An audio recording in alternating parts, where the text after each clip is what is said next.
Cooking time. Hi cooks! So today magluto ako ng dinner. Meron ako ditong mga tinapa. Ayan. Ito na. Mag-spread na log tayo. So maiit na siya. Ayan.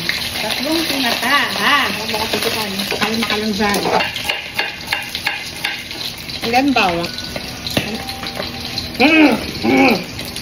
Ano to? Galit ka ba sa akin, Bes? Bango. Nasa Ilocos ako, pero yung tinapa namin, tinapang Bicol. Gusto mo yun? Okay na itong tinapa. Papalamigin ko muna siya. Papahingahin lang muna natin yung tinapa. Masyado siya napagod. O, diba? Grabe itong sahog ng binulutuin ko ngayon. So, hiwain ko lang ng maliliit itong bagnet. Hindi naman sobrang liit. Sakto lang. Grabe, ang taba niya. Yun, yung ibang balat medyo malutong pa. Kung high blood ka, wag mong gagayahin itong luto ko. So, ngayon, kalmado na yung, kalmado na itong tinapa. Himayin ko lang. So, tara na naman mag-start na tayo. Paitin ko lang muna ito. Kawala. Diba? Sobrang one click lang talaga itong gas stove top ng Eureka. Siyempre, lagi kong ginagawa. Dasalan natin para sumarap. Kahit anong mantika na available sa inyo, kayong bahala. Siyempre, huwag kakalimutan mag-spread the love. So, dito uunahin ko muna yung sarili ko. Tapos yung bawang. Yan. Yan, nag-brown na siya. Light brown. Baka ma-misinterpret ako eh. Ayan, tapos dapat very aromatic na siya. Parang naamoy niyo talaga na parang papunta na sa pagkasunog. Sibuyas. So, ayan. Translucent pa yung sibuyas. Lagay ko na yung kamatis. Yung kamatis gusto ko medyo nilalamog ko siya para alam niyo yung mas lamog. Mas lumalabas yung kata. Titip-tipin ko lang yung kamatis. Parang yung gusto kong gawin sa kanya pag nakita ko siya. Shoutout lang yun ha. Titip-tipin lang natin yung kamatis para mas lumabas yung puro katas ako eh. And then lalagyan ko siya ng patis. Para lumasa lang. Habang ginigisa. Yan, makita ko tara muna. Oh my gosh, ang bango. Patis pa lang yan ha. At dahil, pepper is life, ganun. Pagingkan durog. So, okay na to, lamog na siya. Ihuhulog ko na ngayon itong mga pasayan. Yan. So, ayan na.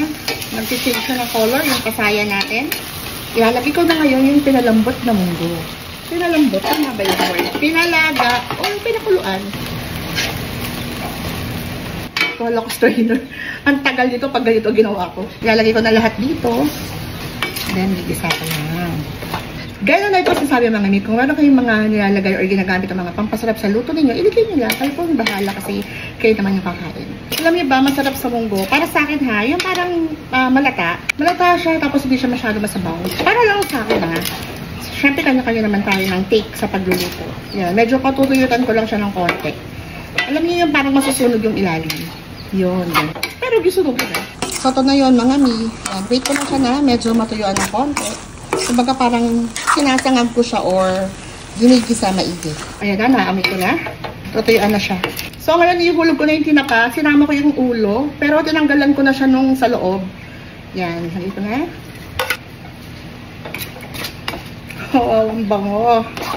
Kain malala, mga mi. Kain ko yun ng madami. Tapos yung bagnet, nilagay ko na yung iba. Yung mga pipiliin ko yung mga balat-balat. Taba-taba. Iwanan ko iba pang toppings. Pang andar. Tapos yung sabaw ng munggo, lalagay ko na. Pero tatansyahin ko muna ha. Kasi nga, gaya ng sabi ko, ayoko ng masyadong masabaw na munggo.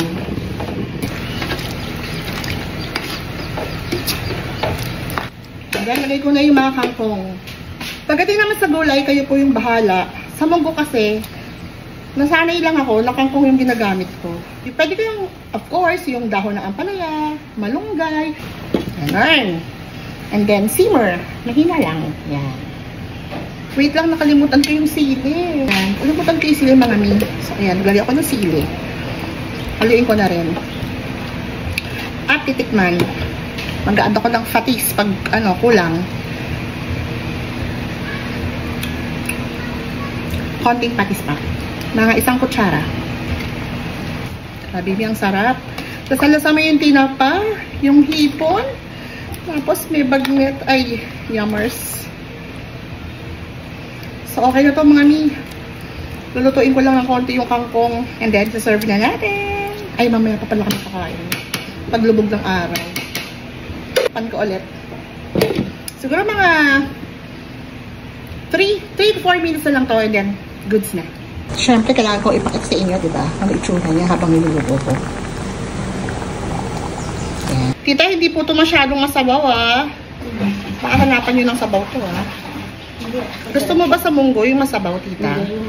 Malapot, no? Parehas tayo, oh. Parang ganito, oh. Tapos maraming kangkong, tita.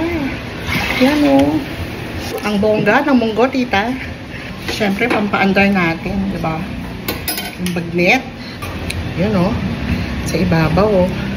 Kain malala. So, yun ang mga meal. Ito na yung aming dinner. Sana pa inugustuhan nyo itong recipe sinare ko sa inyo today. At sana nag-enjoy din kayo panoorin ng video na to.